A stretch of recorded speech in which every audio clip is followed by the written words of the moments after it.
It's 6:31, so let's call this meeting to order. So let's go through a roll call. Carol? Present. Julie? Present. Why don't we do this over? I think officially we should state our name and say we're present. Okay. Carol Hofstas, present. Julie Byers, present. Lori? Laura Schifrin, present. Lance McNally, present. So we have a quorum, so let's get going. All right, additions and deletions. So Beth, correct me, but we have one addition in terms of an Mbta response from MRPC? And there's a second one as well, 4.6. All right. So what do you? So where do you want me to put the MRPC? Right under correspondence as 4.5. Okay. All right. So 4.5 will have correspondence from MRPC, and then what's the second one, Beth? That is also from MRPC. 4.6, the Townsend FY 23 UPWP response letter to the request that we have put in. All right, and then I'm going to delete 3.5 in terms of town election, post-election planning. So with that, let's move on to the approval of the minutes. So is there any discussions on the minutes for March the 14th? Carol, do you have any comments? No, I wasn't there, so I'll just abstain. Okay, Julie, do you have any comments? I have no comments. Lori, do you have any comments? I have no comments. Mike, do you have any comments? Mike, I do not have any comments. And Lance McNally has no comments. So with that, can I please have a motion to accept the minutes of March the 14th? I'll make a motion to accept the minutes of March 14th, 2022. Do I have a second? I'll second that motion. Okay, Carol, I think you already said how you're going to vote, but Carol, how do you want to vote on that? I'll abstain. Okay, Julie? Julie Byers, yes. Lori? Laura Schifrin, yes. Mike? Mike Verosco, yes. And Lance McNally, yes. All right, so since it's not time yet for Chaz's appointment, let's move on to 3.1, final work session on the Townsend Master Plan update. Unfortunately, I've had a very, very bad time due to my mother's illness and everything. So maybe we can work a little bit this week on this. And maybe I can have Beth coordinate this, but could everyone just please basically pick a chapter that they would be able to work on, and maybe we can do a divide and conquer approach? Any other comments on this? It's just too much for me to do the whole thing. Lance, I can certainly do the housing chapter. I attended the master plan meetings regarding it, and of course we've had an in-depth conversation on our consultant, so I'll do that. Okay, if you like. That's great. And so Beth, I mean, my best approach to sort of move this forward is let's divide and conquer. Okay. Okay, and if you can just sort of champion so we don't have any open meeting law violations between the various members in terms of which chapters they would sign up for? Yeah, that would be fine. And I'll take care of the, which chapter was it that the MVP was in? I can't even remember the name of it. Anyway, yeah, I'll take care of a couple of the transportation I can look at. Okay. Yeah. And, let me ask Lori and Chaz this question. I really liked the history of Townsend in the Housing Authority document that I reviewed. If we lifted that, would that be any conflict of interest or any copyright violation? I mean, I'll acquiesce to Chaz. I don't see why we're the town and it's about the town. Chaz, I'm going to let you answer that. I don't see why we can't use it, but I'm not a lawyer, so. Well, Julie. I'm not a lawyer either, but I will say that we, the town, paid for it, so I don't see why not. But we can. I mean, I just thought it was very short, and I mean, it was excellent and concise. Yes. Okay, and we can welcome, check Ian. with How are the- you doing? I'm sorry, Chaz. I said we could check with our consultant, but I would assume that since we paid the consultant for the work, I think the work would rest with the town, and I don't think that the housing authority would need to. I don't know if, Laura, you want to bring it to the housing authority to have them vote on it or not, but I certainly will do that before we meet, as far as talking to Courtney, and see what she has to say. But I would think that, I mean, I would actually like to see a good part of that plan incorporated into the master plan. I mean, I really would like to see that versus what was put together. But Okay. I will relook at it and let you know. Okay. All right. 3.2 MBTA communities. I just realized that the correspondence from MRPC that we put under 4.5 could actually go under MBTA communities. But besides that, I haven't gotten any more updates on that. So I just put it on the agenda because I don't want, I don't want anything to slip off. And if anything comes up, we'll bring it up. Mike is here tonight. I don't know, Mike, do you have any updates on MBTA community work? Nothing substantive. We did get our grant from MRPC, the Montecito Regional Planning Commission, approved for the DLTA the local technical assistance. We're in the step of like verifying it back and forth between us and folks at Montecito Regional Planning Commission, making sure that it's reflecting everything that we want to have in it, and then it's going to be signed by the Board of Selectmen. So we did get that grant, which is good. But aside from that, more trainings and more discussions. It's something we're putting a lot of like planning into because it's going to be such a big item. But otherwise, nothing too much for you guys. Although if there is anything you guys have questions or want to be more directly involved in, you can certainly reach out to me or ask questions now. Okay. Anyone have any questions on this before we move on? So Lance, All right, just so I understand, sorry. Do you want us to get with Beth individually and figure out which chapters we're going to review from the master plan? Is that what you said? Yes, Julie. Okay. I mean, the only reason I just don't want to put everyone on the spot now, Julie. Okay. And I don't want to be violating any open meeting laws with any conversations amongst us.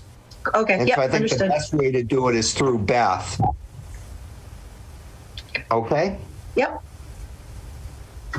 All right. 3.3 HMP MVP implementation. Beth. Yeah, we are going to move that along after the election. Right now, there's nothing going on, so we do want to put together a progress line or a timeline, but it has yet to be done. So that's on hold. Okay. I'm just going to look ahead. Mike, are you prepared to do notices from Townsend or other towns, or are you in a car with your iPhone? I am trying to get it up on I'm on my computer today. I'm just trying to get it up on the my iPad because my computer blocks Google Drive for some reason. Oh, okay. So all right. I'm just trying to get it up on my iPad so I can read it. Okay. All right. So, all right. I just didn't want to surprise Beth at the last minute. All right. 3.4, safe routes to school. Carol, do you have any update? No, I don't have any updates this time. Okay. Beth, 3.6, annual town meeting warrant information and question session. Yes, that is scheduled for Wednesday, April 20th. And it is 7 p.m. in the Great Hall. basically it is what it says and information. They're going to go over the warrant and talk about the different articles and answer questions. This is something that the Board of Selectmen have decided to put together along with the town administrator. Just wondering if we could get a volunteer from the planning board to attend that evening and field some questions any questions that may arise about the 2 warrant articles that the planning board has put forth for annual town meeting. Okay, and so in review, our 2 warrants are the chickens, or I should say the fowl, and then the amendment in terms of the dog grooming and expansion of, let me just say, pets. Is there anyone that wants to volunteer for that? I could probably do that if you want. Okay, that would be great, Carol. You said it's April 20th at the town hall? Yeah, it's a Wednesday 7 p.m. night. Yeah, Wednesday night. Okay.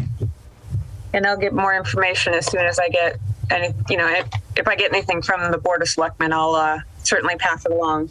Okay. Okay, and Beth, so really the only preparation for this is just basically to be there and address questions from the public. Correct, on those 2 warrant articles. Yeah. Okay. And I we can talk still about need fowls. to, and I'm sure this will probably fall on me, but we still need to prepare the town meeting report. Yeah. The report. Yeah.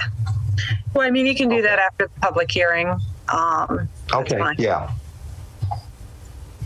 All right. All right. So we're close to our 6:45 appointment. Let's see. Well, let me just jump to 4.2, stormwater permit inspection reports. So I know, Beth, that you've been going through all of this. What's the update? Yep. No, we haven't had any come in from the 2 active permits, but I have set up a field visit, or I am in the process of narrowing down a field visit to 22 West Meadow Road the first week in April. So we'll be out there. Okay. In addition to 22 West Meadow Road, our other one is Campbell Farm, correct? Yeah, and 3 Wheeler Road, earth excavation. And those are the 3 open permits right now. That's it. Okay. All right, Townsend, a new stormwater management webpage. Beth. Yes, we have received correspondence. Mike asked me to add this to the agenda, and I can pull it up if you want, or you can take a look at it on your own time. He has developed a stormwater management website. It is off of the land use department page to basically some public outreach and information, education, tips and resources about how to take care of your yard, car care and maintenance, and additional resources and bylaws. So that's come together, and that helps us stay in compliance with our MS4 permit for the town, the stormwater management. Okay, great. I think thank you so much, Mike, for driving that. Yeah, absolutely. I have to say there was some great research out there. There's a couple of videos on that website. There's a DCR dog waste video, and one that's kind of like stormwater, a broad overview by the Think Blue organization that really are good. And so it's designed to be something that the public and homeowners can kind of look at and get basic information on. It's not super technical. The idea is to just start getting people thinking about it so that they can start thinking about how they're going to interact with it in their daily lives. Okay, great. All right. So Chaz, so we're at 6:45, and you're going to give us an update on the Townsend First policy. Yes, Beth had asked me to bring this forward to everybody. This was originally brought to the board by one of the selectmen, Joe Shank. We had been talking about some of the bids that we had gotten in, and we didn't understand why we didn't have some sort of policy to say if we had two competing companies on any bid, why don't we have, take precedence to a Townsend business as opposed to another business. I personally feel that we should be giving precedence if all factors are the same. And we brought it up to the town council to say, is this something that we should really create a policy for? And the answer was yes, you could stay within the confines of the law, stay in confines with the procurement laws, and definitely put that as part of policy if you'd like. So we put it together, we meaning the Board of Selectmen and the interim town administrator, Ross, and we did a first reading on it. We made some changes. We did get some feedback from the public and helped to make some changes. We made a second reading, and we have established this as a policy for the town of Townsend. And it became effective on March 1st of this year. Beth graciously sent it out to everybody. I'm not going to read the whole thing because I had to read both the first and the second reading in a selectmen's meeting. But I basically, that's what we had for a policy. And if there was any questions from anybody, I'd be more than glad to answer them. So I guess I have one question. It's not to you, but probably more to Beth or to anyone here. Oftentimes the planning board is looking for peer review engineers for stormwater permits or, going through definitive subdivisions or what have you. Do we have any vendors or any engineers from Townsend on that list, or is it just all out of Townsend? Well, on the planning board's list, it's typically out of Townsend. And okay. The reason being is regionally, we have to go some distance to find engineers who haven't worked in Townsend before, because you don't want that bias, if you will, or that conflict. Mm-hmm. So a lot of them are, not in town. But yeah, that's what came to my mind too, is where the planning board, most of the procurement is peer review engineering. And then for the grant, like for the MVP grant, that was the other time when we did some procurement. But so I don't think this will be hugely applicable to the planning board, but I thought it was good to know, and be aware of it in any kind of purchasing. Okay, thank you, Beth, and thank you, Chaz. Mm-hmm. I mean, I think it's a great idea, and of course, if we can, if we have the opportunity, we certainly will. Mm-hmm. Great. All right.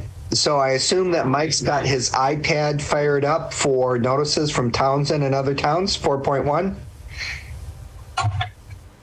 Or Beth, let me back up. I'm sorry. Did you add some other stuff under 3.6, or was it after 4.4? 4.5 and 4.6 were added. Okay, that's what I thought. I just wanted to make sure. All right, 4.1, notices from Townsend and other towns. Oh, Lance, I had a question. Go ahead, Lori. It's in reference to the procurement and engineers. And yes. It just made me think when Beth was speaking about it and going over the last few years, I think for the most part, the applicants have not been from Townsend. So I'm not sure I understand the conflict. I mean, if the applicants come from out of town and we go out of town for the engineers, I'm just having a hard time with that. Okay, so it's not the applicants that could be a conflict. It's if the engineer has worked on numerous projects for an applicant in Townsend is when they like to, they don't necessarily like to peer review, to work in a peer review capacity. You really don't want any bias involved. So the engineer is typically someone who's not, doesn't like work closely in all the town projects. And if we had a town engineer, that would be different, but we need to find someone who would be unbiased in their review. But not, so that's, typically what I'll do is I'll go out to just engineers that were here before I came in. I have a list of them that I will send a proposal to and get cost estimates from those engineers. None of them happen to be in Townsend. I don't even know if there is a Townsend engineer, civil engineer that would be qualified to peer review the projects, but. Okay, well, thank you for just, I guess, letting me put that out there and get your feeling. Okay, I will second Beth. I'm not aware of any registered professional engineer in Townsend that we could draw upon. Forget any conflicts. I'm just not aware of any. You agree, Beth? Yeah. Yep. Okay. All right. So, Mike, are you all teed up? Yep. No, 1 second. Here we go. So the first notice, there's 4 notices. The first one's out of Pepperell. To the planning board's holding a remote hearing on April 4th at 6 to amend a zoning bylaw, adaptive reuse of significant structures. Not a lot of detail on that one. The second one is out of Groton. They are going to be doing, they voted to grant a special permit over at 240 Main Street. And it's going to be a medical clinic. That was the old Donnellan's, if I remember correctly. They're turning it into doctor's office. Oh, wow, because I went by that today and there's quite a bit of construction going on. Yeah, I was bummed. I wanted it to be a Trader Joe's. That was that's what I really wanted it to be. That's not even close. I know. It's like Groton needs more doctor's offices, right? So we have the town of Pepperell for the third one. It was an administrative appeal. It's going to be held on April 13th at 7 o'clock. It's a public hearing. It doesn't say if it's going to be remote or not. And then the last one is town of Lunenburg. Their planning board is holding a public hearing on April 11th at 6:05. It is going to be in person to establish a water supply protection district establishment and location of districts on the zoning map to reflect it. And that's it. And actually that one will have, that does have a Zoom at the bottom. So if you want to go to that Zoom. Okay. Any questions to Mike with any of the notices from Townsend or other towns? Other than Mike wanted a Trader Joe's there? Okay. 4.4, Harbor Trace Road acceptance follow-up status. I received an email, at least, or we received an email from Selectman Kell, basically informing us that the Board of Selectmen and Chaz, I'm going to have you correct anything I say wrong, but in any event, I don't believe that the petition was accepted by the selectmen as being complete, and therefore there's no subsequent efforts at this time for the planning board to undertake. Do you want to add anything to that, Chaz, or is that correct? Okay. All right, 4.5, Beth, MBTA. Oh, okay. Yeah. Let's see. MRPC has drafted formal comments. Sorry, I'm having some trouble here. So they've submitted formal comments from the Montechusett Regional Planning Commission on the draft compliance guidelines for the multifamily districts under Section 3A of the Zoning Act, updated December 15, 2021. Their comments are part of the comment period that is now open and will close on the 31st, which is March 31st, the Thursday. And they've written a very comprehensive letter with all kinds of details and, just comments about the compliance regulations. So that's all in your packets to review. I would recommend that each board member review those comments and write, maybe write your own letter. If you have strong points, that you feel, I would use this as a sort of a general guideline. And if you agree with what the MRPC has commented on, or add your own comments on what your concerns are and send it in. Again, March 31st is the deadline. And this is a good example of what, kind of comments are applicable. And that's so it. Beth, when would you like the comments back from the planning board members? Because we'll send them to you. Oh, sure. You can do that. Absolutely. Well, if it's due on the March 31st, then, by the 30th, which is Wednesday, which is tomorrow. This Wednesday. Okay. So if everyone that wants to make comments on this, send Beth your comments before end of day, the 30th. At this point, though, I think you might have to send them on individually because I wouldn't be able to forward comments from individuals as your administrator. You'd have to individually comment, but I can provide the information for where you can send your comments. So if you'd like me to do that. All right. So you want us to, you don't want to try to put a summary together of the collective comments? Well, it's a little short on time, because it is Wednesday. Well, the 31st is Thursday. If you want us to get it to you by end of day tomorrow, I don't know. Maybe let me ask Mike. What would you recommend, Mike? Is that Mike Crowley or Mike Frosco you're asking? Mike Crowley. Okay. I wasn't sure. There's two mics and I don't want to assume. And you do a really good job. No, that's fine. So I would say it's probably better to send it along directly at this point, just to make sure. If we could try and get things consolidated, but I worry about how well Beth would be able to synthesize given the time at this point, and I want to make sure everybody's comments get fully included. So, all right. I just didn't want any comments that might be detrimental to any of our views going. That was my only concern.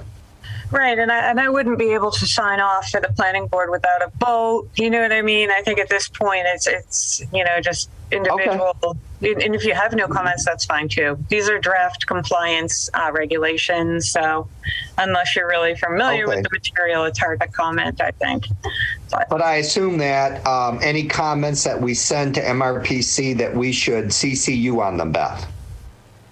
If you're welcome to, but it's not required. Yeah, it's an individual comment at this point. So, yeah. Well, I just didn't want Mike or you to be surprised when Karen says, "You can't believe what that board member just sent me." Okay. Well, this would be a comment to the state. This would be directly to the state. Mm-hmm. Okay. Yeah, it's the open comment period for the state regulation. It's the public comment period. So anything that gets the way the state public comments is they have to respond to each comment that is submitted. Anything that's if you send 5 copies of the same one, they can treat it as one if 5 people do, but they have to attend to everybody's individual. Yeah, all right. So any planning board member that wants to make comments to the state has till the 31st to do it. And if you wish to. I'm sorry. You have that letter in your folders. Yeah. So you can look again at what MRPC has written, and their address is right on there. So you can use that address. Say you're out there. Okay. All right, 4.6, Beth. All right, 1 second, please. I thought you added a 4.6, and I Yes. forgot what it was. Yeah, that is the UPWP, which is the Unified Planning Work Program, administered by MRPC. And as you know, we had made a request a couple months ago for a traffic study at Route 119, Route 13, and the town common area. So we did get a notification email today. It came to the address to the Board of Selectmen. So this is a little bit of a preview, but they have basically reviewed the request, and they've decided to develop, it says, an intersection analysis task within the 2023 UPWP, which is a plan that's updated every year. So this is really good news, and the task that they're outlining for Townsend is basically that, what I mentioned, the traffic analysis study at Route 119 and Route 13 and the town common area. Specifically, the town is looking to resolve concerns for safety, congestion, and access and pedestrian/bike movement. So you can read through that letter, and that's good news for Townsend. There's a couple more steps to go. There will be an open comment period, and then ultimately the plan, with this hopefully included, will be endorsed by the MPO, which is the Metropolitan Planning Organization, in May. So that's good news. Okay, great. All right, any questions? All right, with that, we'll move on to 5.1, CPTC. I have a couple things listed under education and conferences. I did attend that conference. I'm sorry. No, that's not the one I attended. Sorry. Video recording. Yeah, so. I attended that one, if that helps. And I attended that one also. Yes. Okay. Great. Yeah, I was going to put up a video, but I think I put in your packets the information that was provided. So. Any comments that you want to Carol or Mike want to share with the board? First, Carol. I thought it was pretty informative. I just kind of thought that 15 units per acre seemed like a lot of units for one little acre of land. Because I was just trying to picture my lot with 15 units of something. But they did say you could have less. That's what the goal is, but you could have less. But it was. I actually thought it would be really boring, but I found it quite interesting. Did you want to add anything, Mike? They're doing a good job of really circling in, because they've had a lot of iterative communication. So every time I've gone to a conversation about this that they've hosted, they've done a better job each time of making sure to address specific needs of towns and be more engaging, and kind of they're listening to what the problems that we're talking about and trying to come up with answers to them. So it's good. Okay. All right, 5.2, was that Beth, the one that you had gone to? I have attended this. MCPPO? Yeah, I have attended this in the past, and I think it's a great webinar. Just real quickly, it says attendees will learn about some of the tools needed to successfully conduct public board activity, oversee their organizations, and ensure public money is spent appropriately. Attendees will also learn to identify and prevent fraud, waste, and abuse, and how to comply with key legal requirements applicable to public boards. It's on May 21st, 9 a.m. to 12 p.m. It may be one of the last webinar opportunities, so I would highly recommend it. And it's $15 for the class.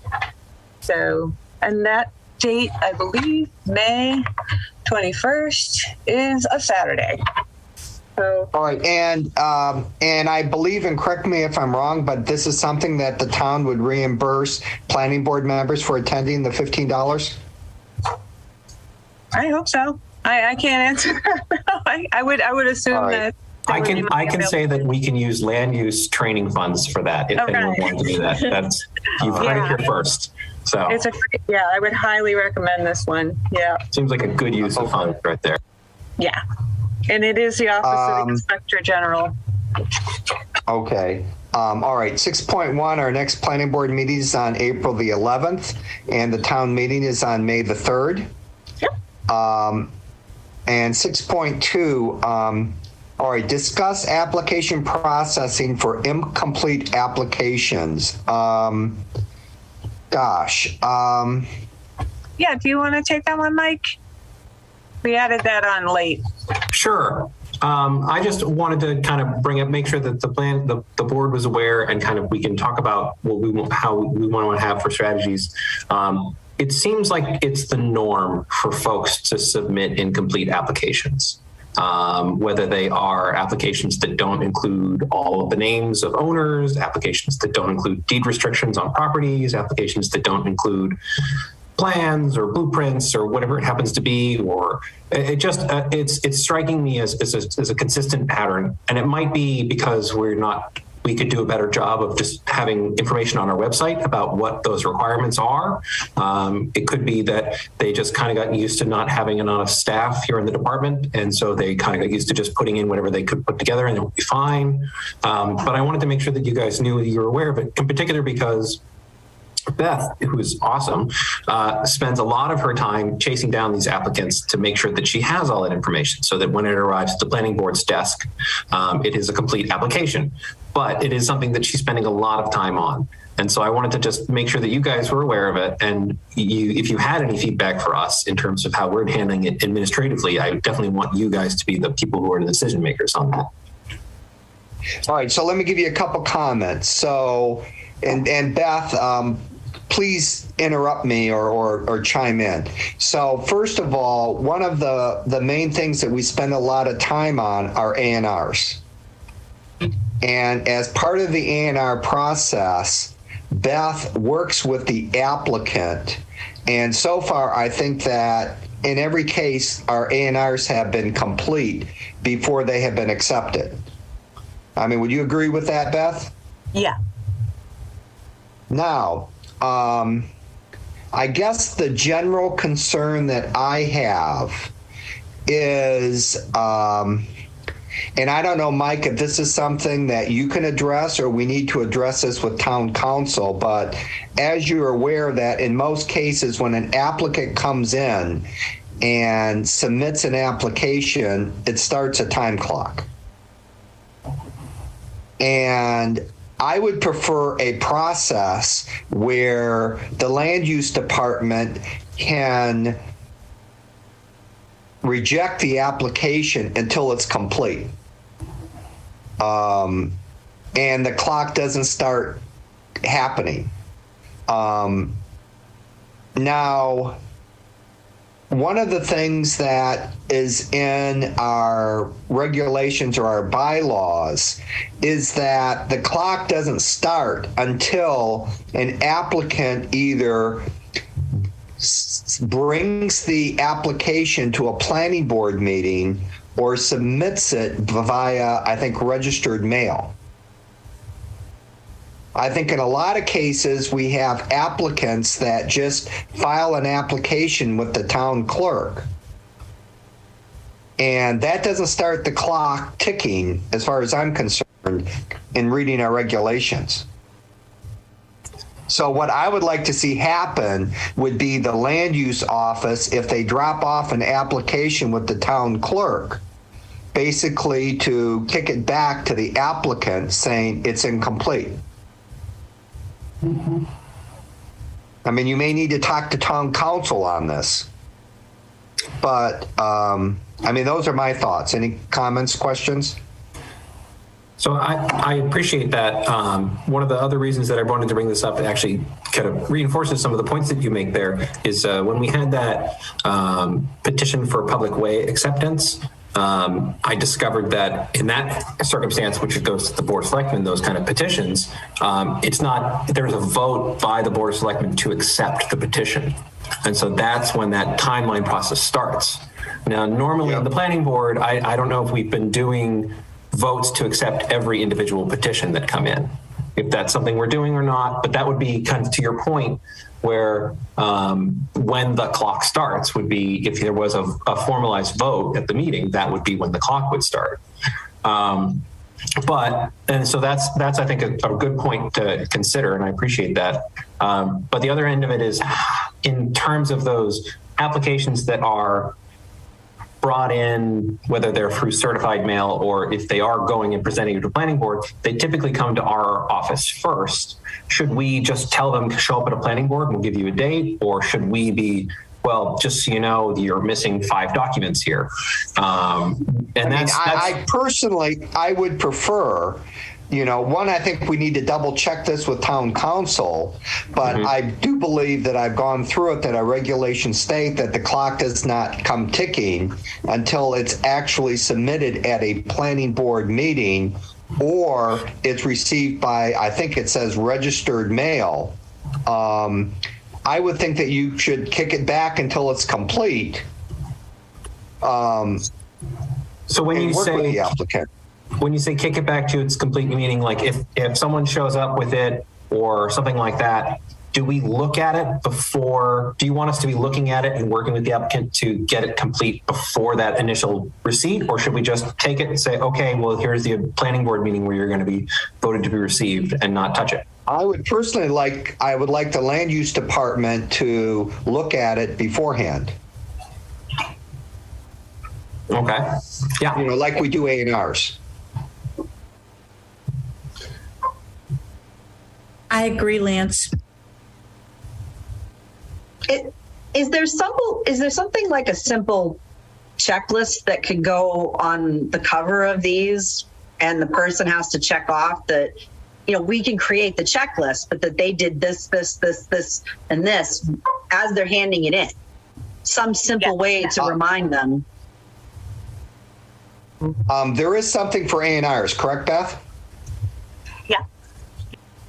There is for ZBA. We do have a checklist. But there isn't for like a definitive subdivision, because the checklist is essentially the rules and regulations of the planning board. It's a very heavy process for that application. And site plan review, we have guidance for applicants, but we don't have, turn in this many copies on, and PDF copies and that kind of thing. So the special permits, I think it could be more clear, for applicants. That would be something that we could work on in terms of making it clear on the website. My first instinct was oh, go ahead. Sorry. No, go ahead, Mike. I was going to say my first instinct would be to come up with exactly that, like having the checklist, having the things, making it very clear to all applicants what they need, so that we don't have to spend as much time, because they can get it all together. And then they come in with a completed package, and it solves a lot of issues. It also solves a lot of staff time. But I don't feel comfortable like throwing up a checklist, just saying, oh, this is what I think is important, because it's your purview. Additionally, in terms of, for example, the A&R, we do get A&Rs that, despite having a checklist, the applicant comes in and says this is complete. And then we do some investigation and find it's not complete, because there's some hidden thing that wasn't included and wasn't immediately apparent. So, for example, I was going to say right now, I haven't found a regulation that says something that if you have a deed restriction that you're not allowed to subdivide, you need to include that in a permit for subdivision. So my experience has been A&Rs have been fine. The problem is, and I've looked at it, and it's extremely complicated. I agree with you. We should have a checklist, Mike. But I'll also say that I don't think it's a simple. I don't think it's easy to put that checklist together. No, because the applications are so different. They really are for planning board. So we can do a stab at a checklist. but it's, if we look at just a plain site plan review,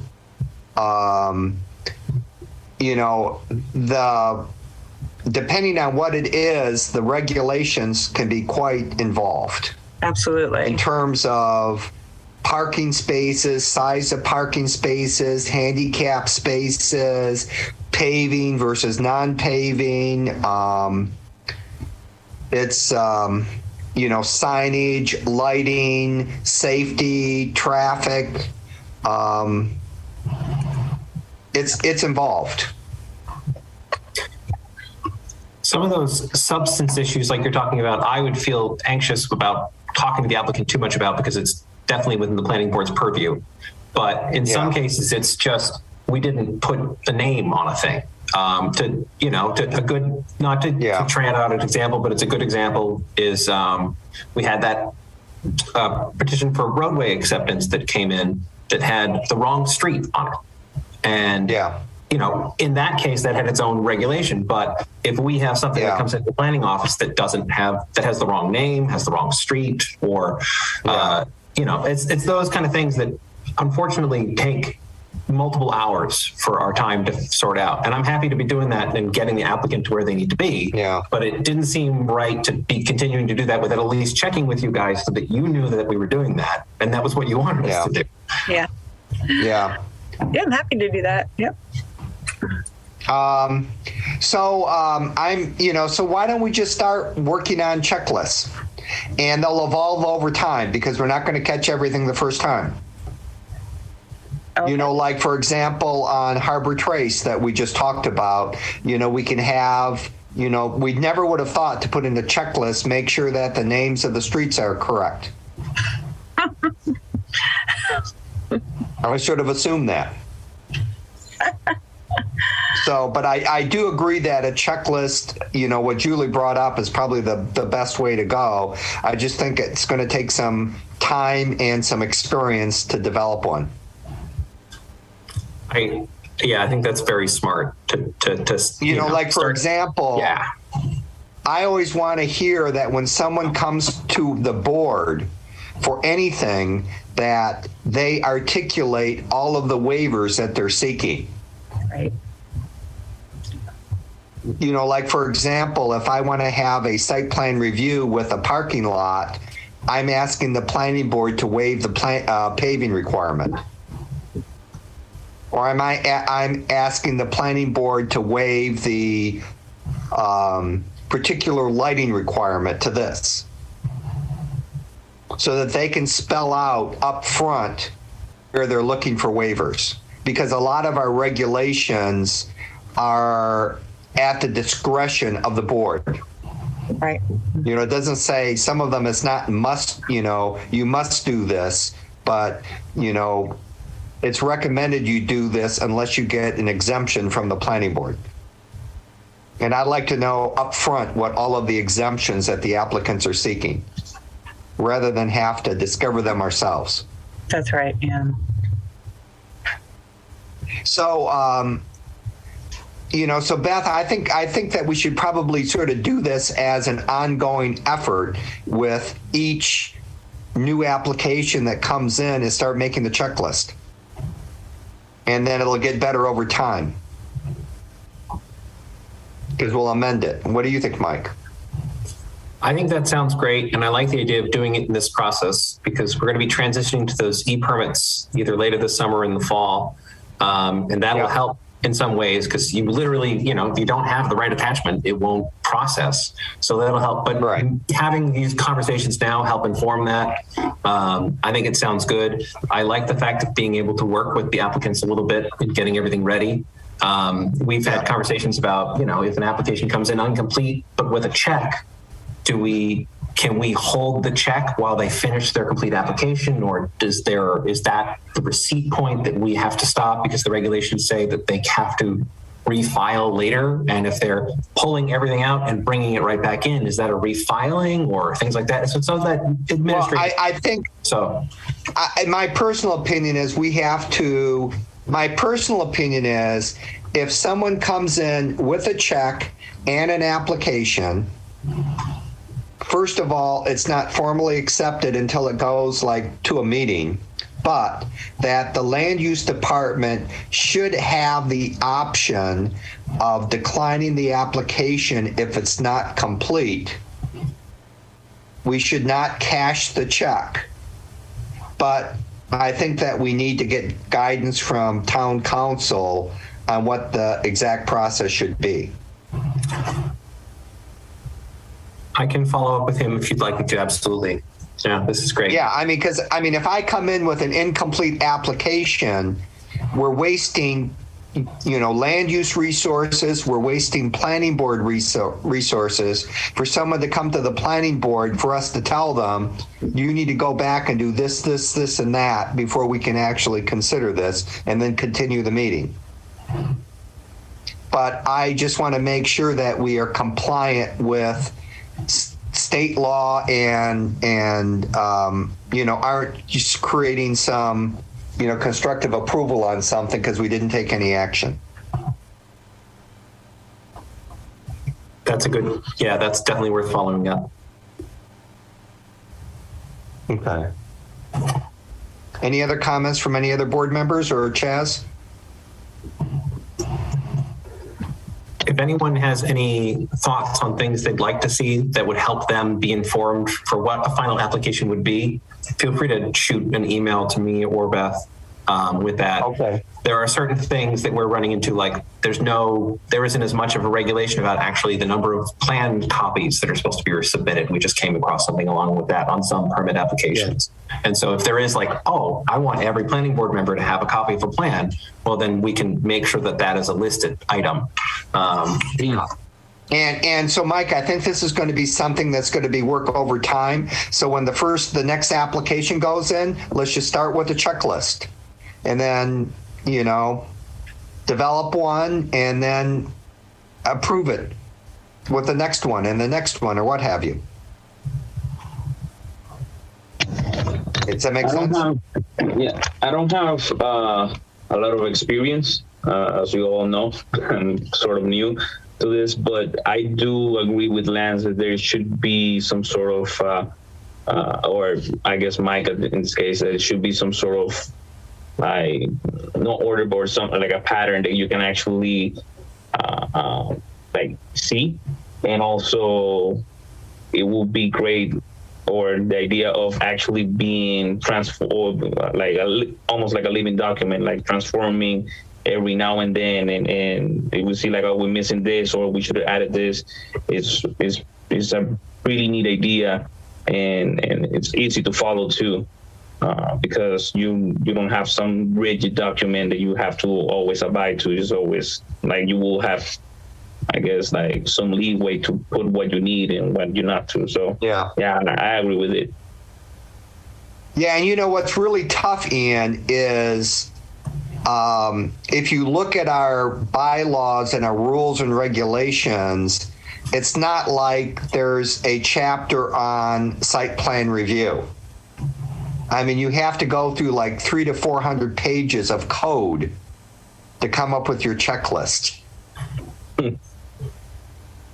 So it should be something, I guess, some of the basics of the codes, like the things that we most of the time we expect to see, like you were saying earlier, like the street names or things that are very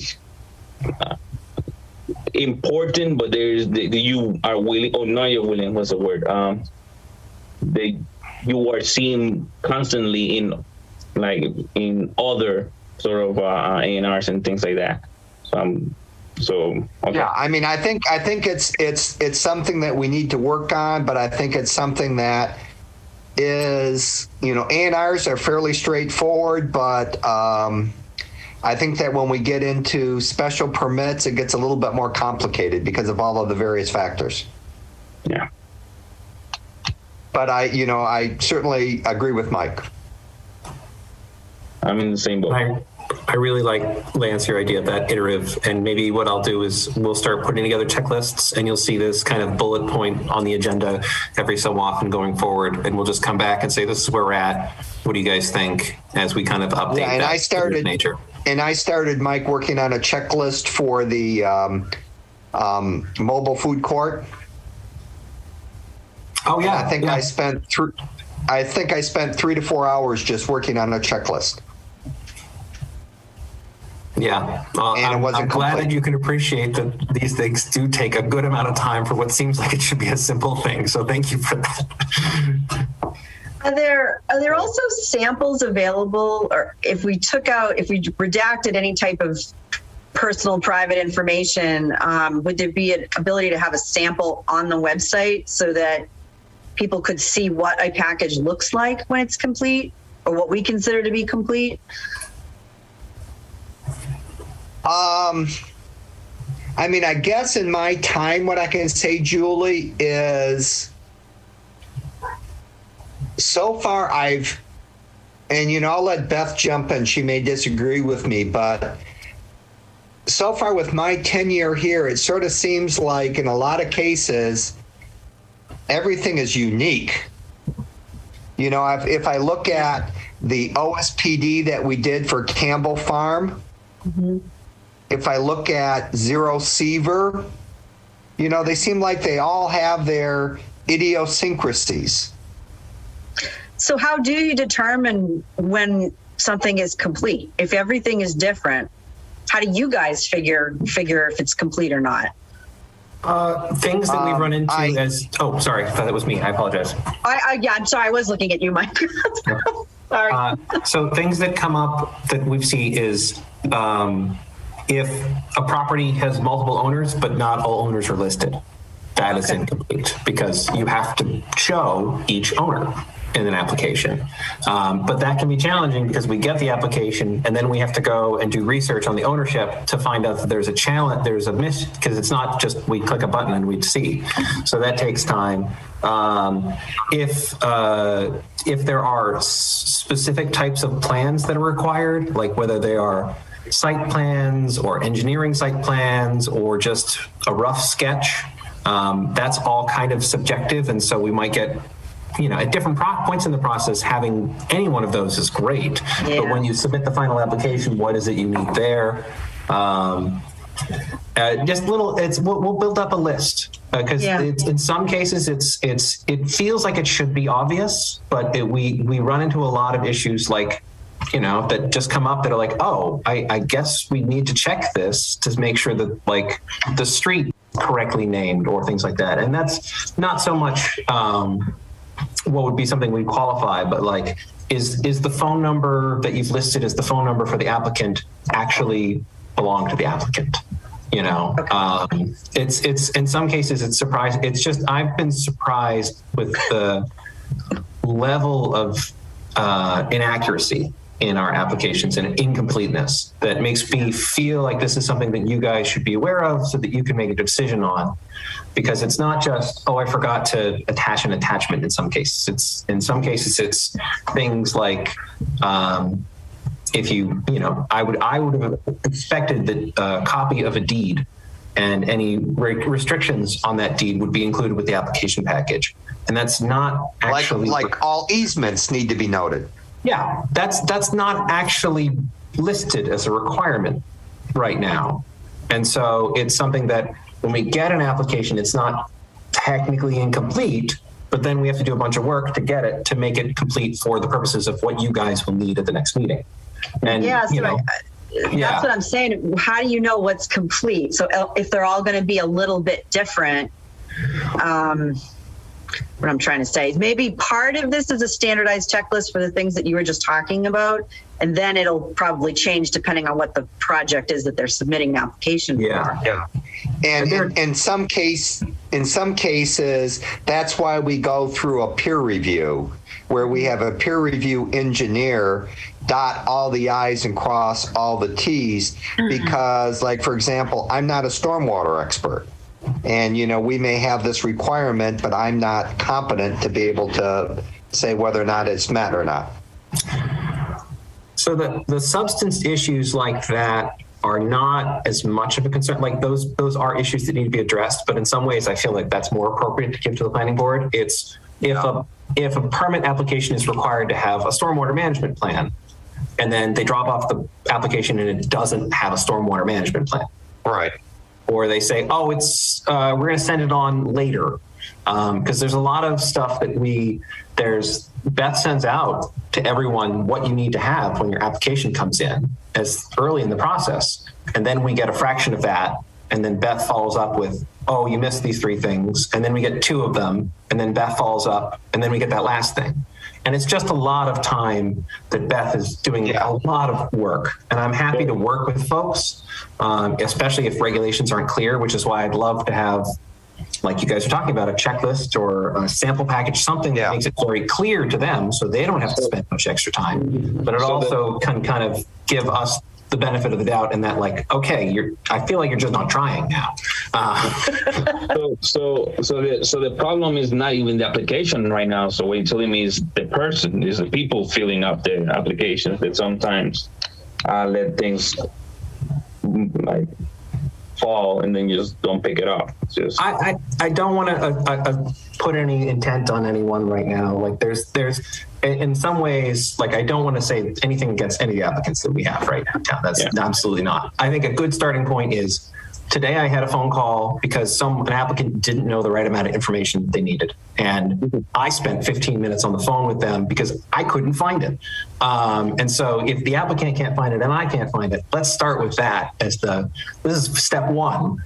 And part of that is thinking about what we need for a complete application. And then once we have that checklists that we've kind of evolved, that we're evolving iteratively, we can put some guidance out that gets updated with the planning board to kind of input, because it's you guys are the decision makers, you're the authority. I'm not going to put anything on a web page or tell something that I don't know it's what you want me to tell them. And so that's why this is kind of like, you'll like I said, I'm hoping that you'll see this item a lot, this action item on your end, because I want you guys to be the decision makers on this. But I also, I don't know if you guys were aware that Beth spends, I don't know how many hours a week. I would say half of your hours a week following up with applicants about incomplete. Yeah, I don't know. It's hard to gauge, but a pretty large amount of time for things that could have come in the door complete and spent no time on. Is it wrong? And sorry for not knowing, but is it wrong for us to like see other towns as they have checklists and whatnot and sort of like borrow from their ideas and to start with our own checklist? I was just going to say that, Ian. Very good. Yeah, I mean, I think Beth will say whenever we embark on something new, I always say, and in fact, I call the planning board chairman in Lunenburg and Groton all the time. Have you guys got this problem? If so, what do you do? So I think that's, it's an excellent point, and that's, I always subscribe to it. Yeah. Why reinvent the wheel if you can leverage what someone else has done? That's where I was coming out from. Like there's nothing new under the sun. Like I'm pretty sure if we're struggling with this, pretty sure someone else is also struggling with this and probably have already fixed it or sort of remedied. I love that idea, especially as the person who would be logistically in charge of reinventing the wheel. I don't think we need to. So I'm happy when we go that way. So maybe as we start putting together these checklists, I can also spend some time kind of synthesizing what other towns do and come back before you guys and say, here's some things, this looks good. Here's some things, this looks good. You guys can, cafeteria style. And I found Groton and Lunenburg to be very, very, good to work with. Yeah. And I will start with towns that are very similar to us, like sort of rural, and not completely full cities and whatnot. And then from there start moving on. It seems logical, but yeah. Great. I like it. Thank you. Okay, unless anyone has anything else, why don't we enjoy the rest of our evening? So could I have a motion to adjourn? I motion to adjourn. Okay. You know what? I'm sorry, Ian. I think that since we have 5, I need to have it from one of the other ones. Don't worry. I know you don't care about me that much. Don't worry. No, I love you, Ian. You know that. I just don't want to get yelled at. I'll make a motion to adjourn. I'll second All that. right. Okay, Mike seconds. Carol, how do you vote? Yes. All right. Julie Byers, yes. All right, and Lori Laura Schifrin, yes. and Mike Mike Verosco, yes. and Lance, yes. And Ian, you're going to have plenty of time next year, so don't worry. I wanted to bring up something to you guys. I've completely forgotten. I just remember it. And this is because of my work. I was privy to this information, but there's gonna be a wave of could start any time soon. I don't know exactly what will be the time frame, but it's gonna be a wave of possible cyber attacks and things of that nature around the United States. And so, do not answer to any emails or things like that, people that you don't know. And if they come out as people that you know, vet them before saying anything or whatnot, because it's gonna. I guess the most I can say is they're gonna be very detail oriented into the way they're gonna go. But yeah, so. Yeah, that's as much as I can say. I cannot. Okay. All right. I'm sure Chaz loves you right now as Mr. Cybersecurity in the office. Yeah.